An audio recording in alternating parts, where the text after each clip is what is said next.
तो बच्चों यहाँ पर हम पढ़ने वाले हैं इस वीडियो में क्लासिफिकेशन। इस चीज़ का बच्चों classification of phase transition. Classification of phase transition. तो फेज ट्रांजिशन बच्चों पता ही होगा क्या होता है। फेज ट्रांजिशन जब कोई चीज़ एक फेज से अदर फेज में चेंज हो, जैसे कि बच्चों लिक्विड से वेपर या सॉलिड से लिक्विड या सॉलिड से वेपर या फिर बच्चों सॉलिड से सॉलिड। तो एक फेज से दूसरी फेज में जो सब्सटेंस आता है तो उसे बोलते हैं हम फेज ट्रांजिशन। और उसका क्लासिफिकेशन वैसे जैसे बच्चों डॉग की पिक्चर बनाए हुए, तो डॉग का अलग अलग वेराइटी है, अलग अलग ब्रीड है, तो उनका क्लासिफिकेशन किया हुआ है। कोई हाइट में बड़ा है, कोई हाइट में छोटा है, किसी के कान खड़े हुए हैं, किसी के कान नीचे। तो इनके फिजिकल अपीयरेंस के बेसिस पर इनको क्या किया गया, क्लासीफाई किया गया है। इसी तरह से बच्चों हम यहाँ पर बात करें फेज ट्रांजिशन की। और ये जो डिफरेंट टाइप की फेज ट्रांजिशन और बहुत सारी फेज ट्रांजिशन होती हैं। एक फेज से सॉलिड दूसरी फेज में जा रहा है, या फिर सॉलिड से लिक्विड जो चेंज हो जाए, जहाँ फेज ट्रांजिशन हो रही है तो वहाँ पर भी उनके फिजिकल अपीयरेंस को देख करके हम उनको उनका क्लासिफिकेशन कर रहे हैं, डिफरेंट कैटेगरी बना रहे हैं कि ये इस तरह का ट्रांजिशन हो रहा है फेज ट्रांजिशन, ये सेकेंड तरह का हो रहा है। यहाँ पर जनरली हम बात करेंगे इनके क्लासिफिकेशन की first order, second order and first order, second order और लैम्डा फेज ट्रांजिशंस। तो यहाँ पर तीन कैटेगरी में हम इन फेज ट्रांजिशन को डिवाइड करेंगे। किस बेसिस पे? उनके फिजिकल प्रॉपर्टी के बेसिस पे। जैसे कि डॉग का क्लासिफिकेशन की अगर बात की जाए तो डॉग का क्लासिफिकेशन किस बेसिस पे कर रहे हैं हम? उनके फिजिकल अपीयरेंस। कोई किसी की हाइट छोटी है, किसी की हाइट छोटी है, किसी की हाइट लंबी है, किसी के कान खड़े हुए हैं, किसी के नीचे हुए। तो इनकी फिजिकल प्रॉपर्टी देख करके कि ट्रांजिशन के समय जब एक फेज से दूसरी फेज में जा रहा होगा तो उस समय उनकी फिजिकल प्रॉपर्टी किस तरह की है। तो यहाँ पे हम बात करेंगे कि उनकी कौन सी फिजिकल प्रॉपर्टी डिसाइड कर पा रही है कौन सी कैटेगरी में उनको डालें। तो इसी बात यहाँ पर बच्चों होने वाली है। तो ये हेडिंग क्लियर हो गया होगा इसका। हम यहाँ पे बात करने वाले हो बच्चों फेज ट्रांजिशन की और उनकी क्लासिफिकेशन की। तो there are many different type of phase transition. बहुत तरह के बच्चों फेज ट्रांजिशन होते हैं, इंक्लूडिंग द फैमिलियर एग्जाम्पल है कुछ, जैसे कि फ्यूजन होता है बच्चों, सॉलिड जो है लिक्विड में चेंज हो रहा होता है, या वेपराइजेशन, लिक्विड जो है बच्चों वेपर में चेंज हो रहा होता है। और लेस फैमिलियर एग्जाम्पल्स भी हैं कुछ, जैसे कि सॉलिड से सॉलिड फेज ट्रांजिशन है, या फिर कोई मटेरियल कंडक्टिंग है उसके बाद क्या चेंज हो रहा होता है, और सुपर कंडक्टिंग में चेंज हो रहा होता है। जैसे जैसे टेम्परेचर हम डिक्रीज करते तो भी एक फेज ट्रांजिशन है कि एक तरह के सॉलिड से और दूसरे तरह की सॉलिड में उसकी प्रॉपर्टी चेंज हो रही है। या फिर फ्लूइड सुपर फ्लूइड में चेंज हो रहा होता है, तो वो भी एक डिफरेंट तरह के सब्सटेंस डिफरेंट प्रॉपर्टी शो करने लगता है एक डिफरेंट टेम्परेचर के बाद। तो ये सारे क्या है बच्चों, ट्रांजिशन है, डिफरेंट तरह के वो सॉलिड में चले जाते हैं। सारे के सारे ट्रांजिशन है। कुछ तो फैमिली ट्रांजिशन है जैसे फ्यूजन होता है, वेपराइजेशन होता है। कुछ लेस फैमिलियर हैं जो कम हम पढ़ते हैं, जैसे सॉलिड से सॉलिड, या कोई मटेरियल कंडक्टिंग से सुपर कंडक्टिंग में चेंज हो रहा है टेम्परेचर चेंज करने पर। कुछ फ्लूइड से सुपर फ्लूइड ट्रांजिशन में चेंज हो जा रहा है। तो ये सारे के सारे जो ट्रांजिशंस हैं, ट्रांजिशन का मतलब क्या होता है बच्चों, एक फेज से दूसरी फेज में जाना। We shall see that it is possible to use thermodynamical properties of the substance। क्या यूज कर सकते हैं हम? थर्मोडायनिक प्रॉपर्टी यूज कर सकते हैं। And in particular the behaviour of chemical potential, या फिर केमिकल पोटेंशियल का पर्टिकुलर बिहेवियर किस काम के लिए? To classify phase transition into different type. उनको क्लासीफाई करने में फेज ट्रांजिशन को। तो उसके लिए हम क्या करते हैं बच्चों, यूज करेंगे thermodynamic property of the substance use करेंगे, या फिर यूज करेंगे उनके केमिकल पोटेंशियल। तो केमिकल पोटेंशियल क्या होता है बच्चों, हम जानते हैं केमिकल पोटेंशियल पर मोल गिव्स फ्री एनर्जी को हम क्या बोलते हैं, केमिकल पोटेंशियल बोलते हैं। तो इन प्रॉपर्टीज का यूज करके हम फेज ट्रांजिशन को क्लासीफाई करेंगे कि किसको किस कैटेगरी में डाला जाए। तो बच्चों इसको जो क्लासीफाई जो किया था साइंटिस्ट थे एर्नफेस्ट, पाउल एर्नफेस्ट, उन्हीं के नाम पे ये क्या कहलाता है बच्चों, एर्नफेस्ट क्लासिफिकेशन फेज ट्रांजिशन का कहलाता है। यहाँ से यहाँ तक हमने केवल बात की कि जो ट्रांजिशंस हैं उनके क्लासिफिकेशन हम किस बेसिस पे करेंगे बच्चों, उनकी फिजिकल प्रॉपर्टी देख के करेंगे। जैसे कि डॉग का हम यहाँ पे बात करेंगे, उनका फिजिकल अपीयरेंस देख के क्लासीफाई उनको किया गया है, ऐसे इनकी फिजिकल प्रॉपर्टीज देख करके आगे बढ़ते हैं। तो बच्चों many familiar phase transition like, जैसे कि फैमिली ट्रांजिशन फ्यूजन है, वेपराइजेशन है, लिक्विड वेपर में चेंज होता है, सॉलिड्स में, are accompanied by change of enthalpy and volume. जब फेज ट्रांजिशन होता है तो बच्चों उनका एंथैल्पी और वॉल्यूम चेंज होता है ट्रांजिशन के समय। तो यहाँ पर वॉल्यूम तो बहुत इजीली सब लोग जानते हैं कि ट्रांजिशन के समय वॉल्यूम काफ़ी तेजी से चेंज होता है। सपोज दो फेज है, एक है बच्चों लिक्विड है, वो वेपराइज हो रही है, वेपर बन रही है, तो ये पर्टिकुलर जो टेम्परेचर होगा जिससे फेज ट्रांजिशन हो, वेपर का तो वॉल्यूम काफ़ी डिफरेंट है 1 मोल का, काफ़ी ज़्यादा हो जाएगा। वेपर ज़्यादा जगह घेरती है जबकि लिक्विड कम जगह घेरता है। तो हमें क्लियर कट यहाँ पर पता चल रहा है कि ट्रांजिशन के समय वॉल्यूम क्या हो रहा है, चेंज हो रहा है, डेल्टा वी। तो वॉल्यूम ऐसी बच्चों एंथैल्पी में भी क्या है, उनकी चेंजेस रहता है। ठीक है, एक फेज से दूसरी फेज में हम जब ट्रांजिशन करते हैं तो एंथैल्पी और वॉल्यूम में चेंज हो, दी चेंज हैव इम्प्लीकेशन। ये रिजल्ट किसका है बच्चों, वॉल्यूम में चेंज हो रहा है या फिर एंथैल्पी चेंज हो रहा है। और the slope of the chemical potential of the phase at either side of the phase transition, thus at the transition from a phase A to phase B. तो बच्चों ये जो रिजल्ट निकल कर आ रहा है तो हम कह रहे हैं कि वो किसका इम्प्लीकेशन है बच्चों, slope of the chemical potential. तो बच्चों स्लोप क्या कहते हैं, स्लोप किसको बोलते हैं, एक क्वांटिटी कोई भी फिजिकल क्वांटिटी दूसरे के साथ किस तरह से चेंज हो रही है।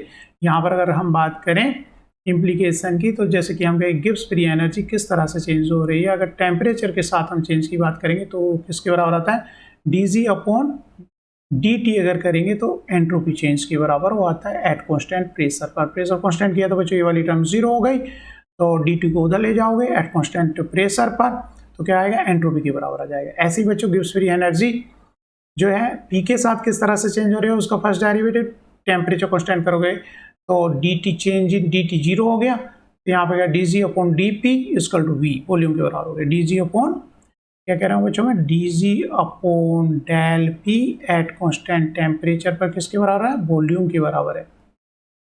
और पर मोल गिब्स फ्री एनर्जी को ही, पर मोल m लिखते हैं यहाँ पर, गिब्स फ्री एनर्जी को ही हम क्या बोलते हैं बच्चों, केमिकल पोटेंशियल बोलते हैं। यहाँ v किस तरह से बच्चों निकल कर आ रहा है, क्योंकि आप करो टेम्परेचर कांस्टेंट तो चेंज नहीं करे टेम्परेचर, तो dt मतलब 0, खाली ये टर्म बची, D mu upon D P equal to किसके बराबर होता है, वॉल्यूम के बराबर होता है। तो ये चीज़ें वॉल्यूम में चेंज, तो change in Gibbs free energy किस तरह से चेंज हो रही है, प्रेशर के साथ। ये change in Gibbs free energy temperature के साथ किस तरह चेंज हो रही है, तो क्या है, एंट्रोपी। तो ये सारी इंप्लीकेशंस क्या है, इस फॉर्म में कोई भी चीज़ लिखी है वो स्लोप कहलाती है। तो बच्चों ये किसके हैं, स्लोप हैं, ये किसके, गिब्स फ्री एनर्जी के, या कहते हैं बच्चों per mole Gibbs free energy, chemical potential के इंप्लीकेशंस है। और द स्लोप दीज चेंजेस, यहाँ पे कह रहे हैं हम बच्चों, these changes have implication for the slope of the chemical potential of the phase at either side of the phase transition. Phase transition की दोनों साइड में किस तरह से वो प्रॉपर्टी चेंज हो रही है। जैसे कि हम यहाँ पे एक बार ग्राफ में देख लेते हैं कि किस तरह से दोनों साइड में, सपोज बच्चों एक साइड क्या है, सपोज में इस साइड लिक्विड है, इस साइड में बच्चों गैस है, तो उसका केमिकल पोटेंशियल का ग्राफ प्लॉट किया गया टेम्परेचर के साथ में कि केमिकल पोटेंशियल किस तरह से टेम्परेचर के साथ में चेंज हो रहा है। और ये बच्चों केमिकल पोटेंशियल टेम्परेचर के साथ किस तरह से चेंज हो रहा है, तो आएगा चेंज इन एंट्रोपी की चेंज के बराबर। तो यहाँ पर बच्चों प्लॉट, जब ये लिक्विड है तो इसका ग्राफ अलग तरह से चलेगा, क्योंकि लिक्विड की एंट्रोपी क्या है बच्चों, कम है, तो ये ग्राफ प्लॉट गया है। फिर जैसे गैस में चेंज हो जाएगा, किस में कन्वर्ट हो गया टेम्परेचर के, इसके साथ लिक्विड गैस में चेंज हो गया, तो उसका ग्राफ का फ्लोट जो है बच्चों अलग है। तो ये डिसकंटिन्यूअस है, ये इस तरह से फ्लोट आ रहा है, ये इस तरह से। यहाँ पे जैसे फेज ट्रांजिशन हो रहा है वहाँ पे वो चेंज हो जा रहा है।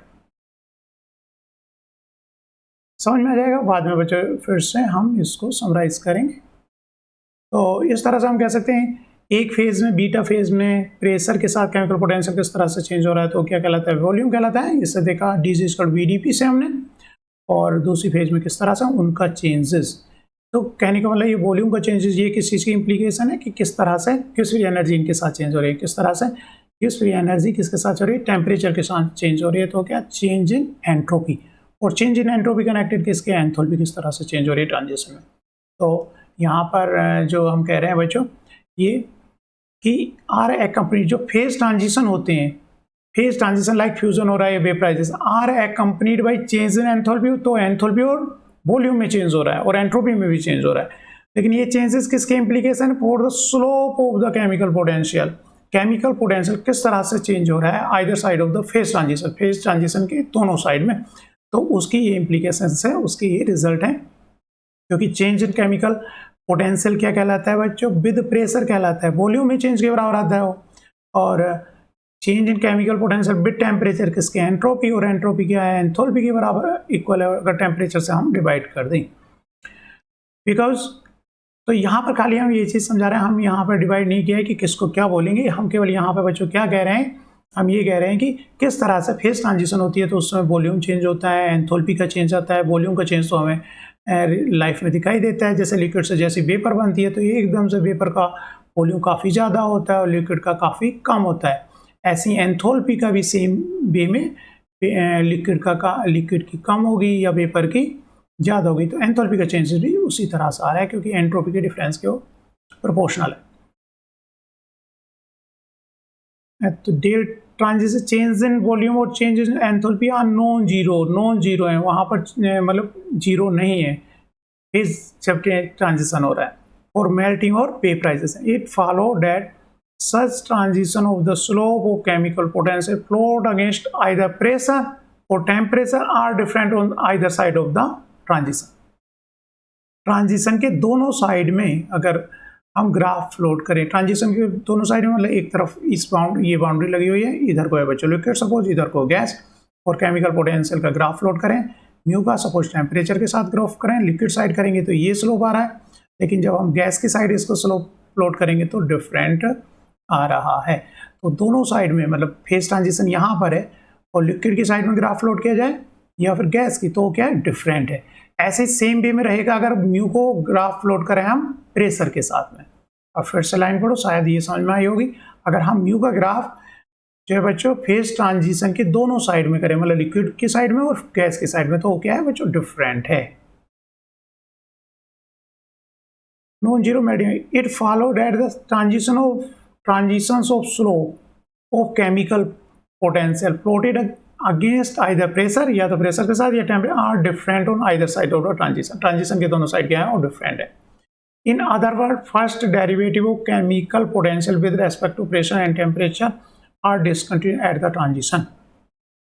दूसरे वर्डों में हम ये कह सकते हैं बच्चों कि उसका फर्स्ट डेरिवेटिव केमिकल पोटेंशियल का फर्स्ट डेरिवेटिव विद रेस्पेक्ट किसके रेस्पेक्ट में, प्रेशर और टेम्परेचर। तो बच्चों फर्स्ट डेरिवेटिव और सेकंड डेरिवेटिव का मीनिंग क्या है, यहाँ पर अगर एक बार डिफरेंशिएशन होता है तो उसको हम बोलते हैं कि ये म्यू के साथ में टेम्परेचर के साथ में जो है फर्स्ट डेरिवेटिव है। सेकंड डेरिवेटिव किसको बोलते हैं बच्चों, जब टू टाइम उसका डिफरेंशिएशन हो। तो ये फर्स्ट टाइम डिफरेंशिएशन है तो इसको क्या कहलाएगा, फर्स्ट डेरिवेटिव, और ये क्या कहलाता है, सेकेंड डेरिवेटिव। तो लैंग्वेज समझ में आ रही होगी। फर्स्ट डेरिवेटिव का मतलब del mu upon del T, और सेकेंड डेरिवेटिव बात करें तो del square mu upon del T square, मतलब म्यू का डिफरेंशिएशन 2 बार।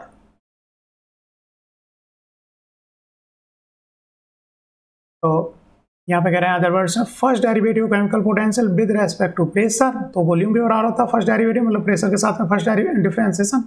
टेम्परेचर के साथ में जो क्या कहलाता है बच्चों, चेंज इन एंट्रोपी के बराबर, जैसे कि ऊपर देखा है आर डिसकंटिन्यूअस, कंटिन्यूअस नहीं है, डिसकंटिन्यूअस है। ग्राफ कंटिन्यूअस और डिसकंटिन्यूअस का मीनिंग यहाँ पर बच्चों ये, जैसे ये ग्राफ है यहाँ पर फेज ट्रांजिशन में डिसकंटिन्यूअस क्योंकि ये सीधा जाता है, और ये वाला जो गैस की साइड ये डिसकंटिन्यूअस है, डिफरेंट स्लोप है। लेकिन कंटिन्यूअस का मीनिंग होता है बच्चों इस तरह से कोई ग्राफ अगर इस तरह से धीरे धीरे चेंज हो रहा है तो ये कंटिन्यूअस है ग्राफ हर पॉइंट पर। लेकिन सपोज ये ग्राफ इस तरह जा रहा है, ये ग्राफ इस तरह जा रहा है, तो ये जहाँ पे इंटरसेक्ट कर रहे हैं वो डिसकंटिन्यूअस है क्योंकि उसको स्ट्रेट जाना था। लेकिन यहाँ पर हर स्लोप क्या रहता है, कंटिन्यूअस होता है अगर इस तरह कर्व टाइप से, तो ये क्या है बच्चों, डिसकंटिन्यूअस होते हैं। तो अब नेक्स्ट बच्चों इंपॉर्टेंट बात यहाँ शुरू होने वाली है, the first derivative of chemical potential with respect to temperature, first derivative of chemical potential with respect to temperature, इस चीज का मीनिंग हो गया first del mu by del T, ठीक है, इज डिसकंटिन्यूअस। अगर वो क्या है बच्चों, डिसकंटिन्यूअस है, म्यू को प्लॉट किया गया टेम्परेचर के साथ में, तो उसका ग्राफ जो हो रहा है दोनों फेज की दोनों साइड में अगर वो डिसकंटिन्यूअस है, तो ऐसे जो है बच्चों ऐसे फेज ट्रांजिशन क्लासिफाइड किए गए फर्स्ट ऑर्डर फेज ट्रांजिशन में, ठीक है। तो फर्स्ट ऑर्डर फेज ट्रांजिशन में किस तरह के बच्चों फेज ट्रांजिशन है, जिनका chemical potential with respect to temperature क्या है, डिसकंटिन्यूअस है। तो यहाँ पर पहले ग्राफ देख लेते हैं। तो बच्चों यहाँ पर ग्राफ प्लॉट किए गए हैं जिनके बेसिस पे, फिजिकल अपीयरेंस के बेसिस पे, जैसे कि डॉग को किया गया है, ऐसे इनकी केमिकल प्रॉपर्टीज के बेसिस पे फेज ट्रांजिशन को क्लासीफाई किया गया है फर्स्ट ऑर्डर और सेकेंड ऑर्डर। फिर आगे देखेंगे हम लैम्डा फेज ट्रांजिशन। तो फर्स्ट ऑर्डर में अगर देखें तो यहाँ कह रहे हैं कि केमिकल पोटेंशियल जो फर्स्ट ऑर्डर के हैं बच्चों, ये वाले ग्राफ जो है फर्स्ट ऑर्डर के ऊपर वाले, और सेकेंड वाले ग्राफ जो हैं बच्चों ये सेकेंड ऑर्डर के लिए हैं ये वाले। तो फर्स्ट ऑर्डर के जो प्लॉट किए गए ये टेम्परेचर के साथ में, मतलब इस एक्सेस पर क्या क्या ले गया बच्चों, टेम्परेचर ले गया एक्स एक्सेस पर, वाई एक्सेस पर जो ग्राफ है वो जैसे वॉल्यूम है तो ये वाई एक्सेस है और ये एक्स एक्सेस है। यहाँ ये ग्राफ क्या है, एंथैल्पी वर्सेस टेम्परेचर, ये केमिकल पोटेंशियल, इधर वाई एक्सेस पर केमिकल पोटेंशियल प्लॉट किया गया और इधर टेम्परेचर। तो इस एक्सेस पर सब टेम्परेचर है और इस एक्सेस पर जो लिखा गया, जैसे ये हीट कैपेसिटी का ग्राफ है तो एक्स वाई एक्सेस पर हीट कैपेसिटी और इधर टेम्परेचर। तो इन्होंने कहा केमिकल पोटेंशियल जो है फेज ट्रांजिशन, और ये लाइन क्या बता रही है, फेज ट्रांजिशन। सपोज इधर क्या है, एक फेज है तो इधर दूसरी फेज है, सपोज इधर लिक्विड है तो इधर इस साइड में क्या है बच्चों, गैस है। तो ये डिसकंटिन्यूस है क्योंकि इसका ग्राफ यहाँ आ रहा था और नेक्स्ट जैसे ही फेज ट्रांजिशन होगा तो उसका ग्राफ डिफरेंट स्लोप का ग्राफ आ रहा है, तो ये यहाँ पर डिसकंटिन्यूस है। ऐसे वॉल्यूम का ग्राफ देखोगे तो डिसकंटिन्यूटी है उसमें, अगर लिक्विड था तो उसका वॉल्यूम इस तरह से टेम्परेचर के साथ चेंज हो रहा था, लेकिन जैसे गैस में चेंज होगा तो गैस का वॉल्यूम तो काफ़ी ज़्यादा होता है, तो इसमें डिसकंटिन्यू। अब ग्राफ यहाँ से स्टार्ट होगा, जैसे सपोज ये क्या है, गैस है, सपोज ये गैस है, ये सपोज क्या है, लिक्विड है, तो लिक्विड का वॉल्यूम क्या है यहाँ तक, तो इस तरह धीरे धीरे टेम्परेचर बढ़ाएंगे बढ़ेगा। लेकिन जैसे ही गैस बनेगी, गैस का वॉल्यूम तो पर मोल काफ़ी ज़्यादा होता है, तो उसका वॉल्यूम तो काफ़ी यहाँ पे ज़्यादा होगा। इस एक्सेस पर क्या लिया गया बच्चों, वॉल्यूम, और इस एक्सेस पर क्या लिया गया, टेम्परेचर। तो ये फर्स्ट ऑर्डर की इस तरह की प्रॉपर्टी है। और एंथैल्पी देखेंगे तो बच्चों फर्स्ट ऑर्डर के ट्रांजिशन की ये प्रॉपर्टी है कि पहले यहाँ तक बढ़ी जैसे जैसे टेम्परेचर इंक्रीज किया हमने, लेकिन जैसे ही फेज ट्रांजिशन होगा डिफरेंट फेज में जाएगा तो उसका पर मोल की उस पर एंथैल्पी जो होगी वो तेजी से फिर डिफरेंट वे में चेंज हो रही है। तो फेज चेंज होते ही जैसे सपोज 100 डिग्री सेंटीग्रेड वाटर और 100 डिग्री सेंटीग्रेड वेपर बनेगी तो उसकी एंथैल्पी डिफरेंट होगी, तो यहाँ पर होगी 100 डिग्री सेंटीग्रेड सपोज वाटर है तो उसकी एंथैल्पी यहाँ इसकी इक्विवेलेंट है, और जैसे ही दूसरी फेज में गया गैस में बना तो उसकी एंथैल्पी इसके इक्वल है। तो क्या है, कंटिन्यूस नहीं, डिसकंटिन्यूस है। ये भी यहाँ पर ग्राफ प्लॉट किया गया, ये डिसकंटिन्यूस है। और इसी तरह से बच्चों एंट्रोपी है, वाटर 100 डिग्री सेंटीग्रेड का तो उसकी एंट्रोपी इतनी होगी 1 मोल की। सपोज ये फेज ट्रांजिशन हो गया और 100 उतने ही टेम्परेचर का अगर क्या है वो गैस बनी बच्चों तो उसकी एंट्रोपी इतनी होगी इस एक्सेस पर, एंट्रोपी इस एस, और इधर क्या है बच्चों, ये टेम्परेचर प्लॉट किया गया है। तो डिसकंटिन्यूस, ऐसा नहीं है कि कंटिन्यूस चेंज हो रही है, डिसकंटिन्यूस है। यहाँ पर कुछ एंट्रोपी, वाटर है तो 100 डिग्री सेंटीग्रेड उतनी टेम्परेचर का, और लेकिन जैसे ही गैस बना उतने ही टेम्परेचर का, टेम्परेचर सेम, बट उसकी एंट्रोपी क्या होगी, डिफरेंट होगी, क्योंकि एंट्रोपी हम जानते हैं बच्चों क्या होती है, मेजर ऑफ डिसऑर्डर है, तो गैस ज़्यादा डिसऑर्डर्ड है वाटर के कंपेरिजन में। और हीट कैपेसिटी का बच्चों का ग्राफ प्लॉट किया गया है, तो एट ट्रांजिशन पर हीट कैपेसिटी क्या होती है बच्चों, इन्फिनिटी होती है। तो फर्स्ट ऑर्डर में उन ट्रांजिशंस को रखा गया है बच्चों जो इस तरह के ग्राफ शो करती है, जो क्या है, डिसकंटिन्यूस है। सेकेंड ऑर्डर में क्या रखा गया है, तो यहाँ पे केमिकल पोटेंशियल देखो, केमिकल पोटेंशियल का जो ये ग्राफ प्लॉट किया गया है, इधर एक फेज है, दूसरी फेज इधर है। तो सेकेंड ऑर्डर में बच्चों ये क्या आ रहा है, टेम्परेचर के साथ में ये बच्चों यहाँ पर फेज ट्रांजिशन जैसे ही हुआ तो कंटिन्यूस है, लेकिन यहाँ पे देख रहे हैं हम ये डिसकंटिन्यूस था। तो इस तरह के फेज ट्रांजिशन जिनका केमिकल पोटेंशियल टेम्परेचर के साथ में क्या है, कंटिन्यूस है, फर्स्ट डेरिवेटिव, तो क्या है बच्चों इसमें रखे गए हैं, उस सेकेंड ऑर्डर बोला गया। उस तरह के फेज ट्रांजिशन का जो क्लासिफिकेशन जो किया गया है किसमें रखा गया, उस सेकेंड ऑर्डर फेज ट्रांजिशन में उनको रखा गया है। फर्स्ट ऑर्डर के ट्रांजिशन में क्या है बच्चों, ये डिसकंटिन्यूस था केमिकल पोटेंशियल, लेकिन यहाँ पर केमिकल पोटेंशियल सेकेंड ऑर्डर के फेज ट्रांजिशन में क्या है, कंटिन्यूस है। इसको पढ़ते हैं। और हीट कैपेसिटी बच्चों इन्फिनिटी की तरफ बढ़ती है, क्योंकि हीट कैपेसिटी बच्चों बोलते हैं किसको है, हीट कैपेसिटी बोलते हैं per degree centigrade required heat to increase the temperature per degree centigrade. तो हीट कैपेसिटी फेज ट्रांजिशन जब हो रहा है लिक्विड से गैस बना उसी टेम्परेचर का, तो टेम्परेचर तो चेंज हो नहीं रहा, ये 0 हो गया क्यूपी, और हीट तो एब्जॉर्ब हो ही रही है किसी भी थिंग के नीचे 0, इसका मतलब इन्फिनिटी। तो हीट कैपेसिटी जो है एट फेज ट्रांजिशन क्या होती है, इन्फिनिटी होती है। किस तरह के, फर्स्ट ऑर्डर के फेज ट्रांजिशंस जो है, जिन्हें ऐसे फेज ट्रांजिशन जिनको फर्स्ट ऑर्डर में रखा गया है। लेकिन सेकेंड ऑर्डर के फेज ट्रांजिशन की हीट कैपेसिटी डिसकंटिन्यूस है, लेकिन वो इन्फिनिटी की तरफ को वहाँ पर नहीं जा रहे हैं। यहाँ पर हम देख रहे हैं कि ये इन्फिनिटी की तरफ को जा रहे हैं। चलो इसी चीज़ को बच्चों एक बार फिर दर बुक से रीडिंग मार दें। तो इस तरह से फिजिकल प्रॉपर्टी की बेसिस पर फर्स्ट ऑर्डर में कुछ फेज ट्रांजिशन को फर्स्ट ऑर्डर में रखा गया है इनको देख करके, और इनको देख करके इन फिजिकल प्रॉपर्टी क्योंकि ये इस तरह से चेंज होती है तो फेज ट्रांजिशन को सेकेंड ऑर्डर में रखा गया है। जैसे कि डॉग के फिजिकल अपीयरेंस कान या लंबा है तो उस तरह के क्लासीफाई किया गया, इसी तरह से इसमें भी इनको क्लासीफाई किया गया है, यहाँ इनकी फिजिकल प्रॉपर्टी देखते हुए कि किस तरह से टेम्परेचर और प्रेशर के साथ में वो चेंज हो रहे हैं। ये इजीली समझ में आएगा, इसको एक बार मैं बताता। The constant pressure heat capacity of substance, heat capacity जो है is the slope of plot of enthalpy with respect to temperature. तो बच्चों हमने हीट कैपेसिटी जो है किसका स्लोप है, एच किस तरह से चेंज हो रहा है, टेम्परेचर के साथ में उसका स्लोप है। Heat capacity is slope of the plot of enthalpy with respect to temperature at the first order phase transition H change by finite amount और इनफाइनाइटेसिमल चेंज ऑफ टेम्परेचर। तो बच्चों ये क्या है, इसका फाइनाइट चेंज होता है, एंथैल्पी फाइनाइट चेंज हो रही है और टेम्परेचर चेंज नहीं हो रहा है, बहुत कम चेंज हो रहा है। इनफाइनाइटेसिमल चेंज ऑफ टेम्परेचर नहीं चेंज हो रहा है, तो इसका मतलब फाइनाइट ये चेंज है, इसमें कुछ चेंज है लेकिन टेम्परेचर चेंज नहीं हो रहा, मतलब टेम्परेचर जीरो, और किसी भी चीज के नीचे जीरो मतलब infinity. Therefore eight the transition the heat capacity is infinity. Phase transition पर हीट कैपेसिटी कहाँ जा रही है, इन्फिनिटी, क्योंकि एच तो बहुत फाइन, एच क्या हो रहा है बच्चों, यहाँ पर ये और यहाँ पर ये, ऐसा फाइनाइट चेंज हो रहा है, लेकिन टेम्परेचर चेंज नहीं हो रहा है। टेम्परेचर इस एक्सेस पर, टेम्परेचर तो चेंज होता नहीं है, 100 डिग्री सेंटीग्रेड वाटर से 100 डिग्री सेंटीग्रेड वेपर बन रही है, तो हीट कैपेसिटी की क्या हो रही है, उस पर इन्फिनिटी की तरफ को जा रही है। Therefore, at the transition, the heat capacity is infinity. The physical reason is that heating drive the, उसका physical reason क्या है, heating क्या करती है, drive the transition rather than rising the temperature. Heating जो है बच्चों उस ट्रांजिशन में कंज्यूम हो जाती है, एक फेज से दूसरे फेज में कन्वर्ट करने में चेंज हो जाती है, rather than rising the temperature. Temperature increase करने के बजाय टेम्परेचर को इंक्रीज नहीं करती है, बल्कि क्या होती है, फेज ट्रांजिशन में कंज्यूम हो जाती है जो हीट एनर्जी एब्जॉर्ब होती है। फॉर एग्जाम्पल जैसे boiling water stay at the same temperature, boiling water temperature same रहता है, temperature even though heat is being supplied, heat हमें भले ही सप्लाई किए जा रहे हैं, लेकिन 100 डिग्री सेंटीग्रेड के टेम्परेचर वाटर से 100 डिग्री सेंटीग्रेड वेपर चेंज होगी, तो टेम्परेचर तो सेम रहेगा बट फेज चेंज हो रही है, तो हीट कहाँ कंज्यूम हो जाती है, फेज चेंज करने में, इसलिए heat capacity eight phase transition क्या है, इन्फिनिटी की तरफ को जा रही है। सेकेंड ऑर्डर फेज ट्रांजिशन बच्चों किसको बोल रहे हैं हम, the first derivative of mu with respect to temperature is continuous. तो यहाँ पर मैंने बच्चों पहले ही एक्सप्लेन कर दिया ग्राफ से, क्या है एस ट्रांजिशन पर जो सेकेंड ऑर्डर फेज ट्रांजिशन किसको बोलेंगे बच्चों, जिनका केमिकल पोटेंशियल टेम्परेचर के साथ में चेंज नहीं हो रहा, मतलब कंटिन्यूअस रह रहा है। कैसा है, कंटिन्यूअस है, डिसकंटिन्यूटी नहीं है, उसको क्या बोलते हैं, किस में रखा गया बच्चों, उस तरह के फेज ट्रांजिशन को किस में रखा गया, second order phase transition, but it's second derivative is continuous, उनके सेकेंड डेरिवेटिव टेम्परेचर के साथ में कंटिन्यूअस है।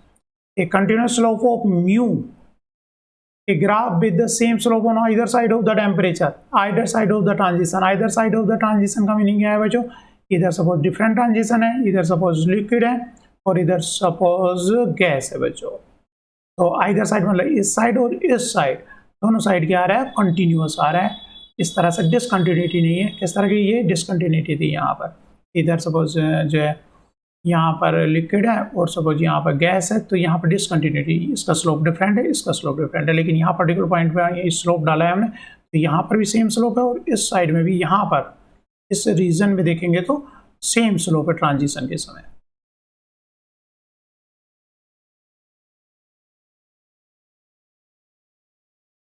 Either side of the transition, this implies that the volume and entropy don't change at the transition। तो ये क्या चीज़ बता रही है कि एंट्रोपी और वॉल्यूम चेंज नहीं होते, ट्रांजिशन के समय एंट्रोपी और वॉल्यूम चेंज नहीं हो रहे हैं, क्योंकि केमिकल पोटेंशियल का टेम्परेचर के साथ में फर्स्ट डेरिवेटिव क्या कहलाता है, चेंज इन एंट्रोपी कहलाता है, जैसे कि हमने देखा, और प्रेशर के साथ में क्या कहलाता है, वॉल्यूम। इसका मतलब ये चेंज नहीं हो रहा टेम्परेचर, ऐसे ही सेम ग्राफ के साथ प्रेशर का भी है, वहाँ पर भी ये ट्रांजिशन के समय चेंज नहीं हो रहा है। अगर ट्रांजिशन के बिल्कुल पर्टिकुलर एरियाज में आइदर साइड देखें तो वो चेंज वहाँ पर नहीं हो रहा है, तो इसका मतलब है कि वॉल्यूम जो है कंटिन्यूस है, एकदम वॉल्यूम इस तरह से चेंज नहीं हुआ है, जैसे कि यहाँ पर ट्रांजिशन के समय वॉल्यूम यहाँ पर भी इतना ही है और यहाँ पर भी, लेकिन यहाँ पर देखेंगे लिक्विड है तो यहाँ इतना वॉल्यूम का है, लेकिन जैसे गैस बनी तो इतने वॉल्यूम का वहाँ पर रहेगा, वॉल्यूम इस एक्सेस पे देखोगे तो ये इस वॉल्यूम का जा रहा है, ये इस वॉल्यूम का, इस तरह से नहीं है। ट्रांजिशन के समय इसका वॉल्यूम जो सेकेंड ऑर्डर फेज ट्रांजिशन है उनका वॉल्यूम ऑलमोस्ट क्या है, सेम ही है, इस तरह की डिसकंटिन्यूटी नहीं है। ये किसका इंप्लीकेशन होगा, इसके first derivative with respect to temperature और प्रेशर।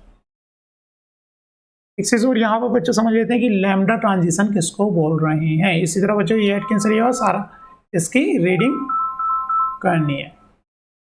लैम्डा ट्रांजिशन किसको बोल रहे हैं? Lambda transition is applied to the phase transition that is not first order yet, वो जो कि फर्स्ट ऑर्डर नहीं है, डिफरेंट कैटेगरी है लैम्डा ट्रांजिशन का। Yet the heat capacity became infinite at the transition temperature, heat capacity उसकी भी कहाँ पर जा रही है बच्चों? इनफाइनाइट की तरफ को जा रही है at transition temperature. Transition temperature पर उसकी हीट कैपेसिटी भी इनफाइनाइट की तरफ को जाती है, जैसे कि फर्स्ट ऑर्डर में जा रही होती है। लेकिन यहाँ ग्राफ में डिफरेंट है। The heat capacity of the system that show such a transition, जो कि इस तरह का ट्रांजिशन शो करते हैं, begin to increase well before the transition, उनकी हीट कैपेसिटी पहले से इंक्रीज होना स्टार्ट हो जाती है। फेज ट्रांजिशन, जैसे कि बच्चों यहाँ पे एग्जांपल दिया हुआ है, यहाँ पे फेज ट्रांजिशन होने वाला है और इधर लिया गया बच्चों लैम्डा इस एक्सेस पर और इधर हीट कैपेसिटी है। लेकिन उसकी हीट कैपेसिटी फेज ट्रांजिशन से पहले ही क्या स्टार्ट हो जाती है? इंक्रीज होना स्टार्ट हो जाती है। लेकिन जैसे फेज ट्रांजिशन के समझ आएगा तो ये कहाँ चली गई? इन्फिनिटी की साइड को चली गई, इन्फिनिटी जाती हुई दिखाई दे रही है। एंड देन फर्दर ये क्या आगे फर्दर धीरे धीरे डिक्रीज होगी। लेकिन फर्स्ट ऑर्डर में इस तरह से नहीं था ग्राफ। फर्स्ट ऑर्डर का ग्राफ क्या था? बहुत ज़्यादा तेजी से ऑलमोस्ट कॉन्स्टेंट रही थी, फेज ट्रांजिशन से पहले ऑलमोस्ट कॉन्स्टेंट थी और यहाँ पर इन्फिनिटी की तरफ हो गई थी। लेकिन फेज ट्रांजिशन के बाद फर्दर वो कांस्टेंट हो गई हीट कैपेसिटी। लेकिन लैम्डा ट्रांजिशंस जो होते हैं वो उनकी हीट कैपेसिटी इन्फिनिटी की तरफ तो जाती है जैसे फर्स्ट ऑर्डर की जा रही है, लेकिन वो पहले से धीरे धीरे इंक्रीज होना स्टार्ट हो जाती है। और ये कैसी शेप देता है? लैम्डा जैसी शेप दे रहा होता है। इसकी शेप जो है कैसी है? लैम्डा जैसी है ना, लैम्डा कर्व आ रहा है, लैम्डा के शेप का कर्व आ रहा है, जैसे हम ये लैम्डा बना रहे हैं उसी तरह का ये लुक लग रहा है देखने में। इसलिए इन्हें क्या बोले? लैम्डा फेज ट्रांजिशन बोले। Where the heat capacity rises to infinity, the shape of the curve is origin of the name of lambda transition. क्योंकि इस तरह का जो ये जो कर्व आ रहा है, इसी वजह से इस तरह के फेज ट्रांजिशन क्या कहला रहे हैं बच्चों? लैम्डा ट्रांजिशन कहला रहे हैं। उनकी हीट कैपेसिटी इन्फिनिटी की तरफ हो जाती है, बट उनकी हीट कैपेसिटी फेज ट्रांजिशन से पहले ही थोड़ा थोड़ा इंक्रीज होनी स्टार्ट हो जाती है। The term lambda transition is applied to phase transition that is not first order yet the heat capacity became infinite at the transition temperature. Typically, the heat capacity of system that show such a transition begin to increase well before the transition. उनकी heat capacity पहले से ही बढ़ना increase हो जाती है. And the shape of the heat capacity का resemble मतलब उसके जैसा दिखाई देता है Greek letter lambda. This type of transition include order disorder transition in alloy. इस तरह के ट्रांजिशन बच्चों किस में है? Lambda transition, order disorder transition in alloys में, एलॉयज में तो मतलब मेटल की मिक्सिंग में। The onset ferromagnetism fluid super fluid transition of the liquid helium. तो बच्चों ये कुछ एग्जांपल्स हैं जिनका जो है हीट कैपेसिटी लैम्डा ट्रांजिशन के थ्रू चेंज होती है। तो इस तरह के फेज ट्रांजिशंस को क्या बोला गया? Lambda phase transitions. Second order के बच्चों क्या एग्जाम्पल है? Transition is the conducting superconducting transition in the metal at low temperature, वो सेकेंड ऑर्डर फेज ट्रांजिशन के एग्जांपल हो गए। फर्स्ट ऑर्डर फेज ट्रांजिशन के बच्चों नॉर्मल एग्जांपल्स हो ही गए, जैसे लिक्विड से वेपर में चेंज हो रहा है, लिक्विड से वेपर में चेंज हो रहा है। बच्चों काफ़ी इंपॉर्टेंट हो गए। एक क्वेश्चन कर दें, इसके बाद आपको जो है मॉलिक्यूलर इंटरप्रिटेशन बच्चों एटकिन में दिया हुआ है ये बुक में, आपको इसको रीड एक बार कर लेना है, रीडिंग वहाँ लेनी है कि मॉलिक्यूलर इंटरप्रिटेशन सेकेंड ऑर्डर का और फर्स्ट ऑर्डर का इस तरह से है। इस पर बेस्ड क्वेश्चन करते हैं। काफ़ी इंपॉर्टेंट टॉपिक बच्चों ये है कि क्वेश्चन मैंने नेट का लिखा हुआ है यहाँ पर, the volume change in certain phase transition is 2 millilitre पर मोल एट द ट्रांजिशन पॉइंट। तो वॉल्यूम, सडन वॉल्यूम चेंज हो रहा है कहाँ पर? फेज ट्रांजिशंस पर। तो हम ये लैम्डा फेज ट्रांजिशन तो है नहीं, क्योंकि लैम्डा फेज ट्रांजिशन हमने किसको बोला है? जिनकी हीट कैपेसिटी का ग्राफ टेम्परेचर के साथ में किस तरह का आ रहा है? लैम्डा शेप का आ रहा है, मतलब पहले से हीट कैपेसिटी और फिर इन्फिनिटी जा रही है इस तरह का, तो लैम्डा है नहीं। सेकेंड ऑर्डर फेज ट्रांजिशन में हमने क्या कहा है बच्चों? उसका जो वॉल्यूम है वो क्या है? ऑलमोस्ट कंटिन्यूस, कुछ इस तरह का हमने वहाँ पर दिखाया है, कंटिन्यूस है। लेकिन फर्स्ट ऑर्डर में क्या था? पहले वॉल्यूम इस तरह से चेंज हो रहा है, जैसे गैस में चेंज की तो एकदम से वॉल्यूम इस तरह से था, यहाँ पर था ये या तो यहाँ पर था, और फेज ट्रांजिशन में एकदम से डिसकंटिन्यूटी थी। तो वॉल्यूम चेंज का हो रहा है पर मोल 2 ml पर मोल, तो एकदम डिसकंटिन्यूटी है वॉल्यूम में। तो क्या आंसर हो गया? फर्स्ट ऑर्डर ट्रांजिशन कहलाएगा बच्चों। इसको एक दो बार रीडिंग मानी है बुक से, और इस पर इम्पोर्टेंट है, क्वेश्चन आता रहता है। Thank you.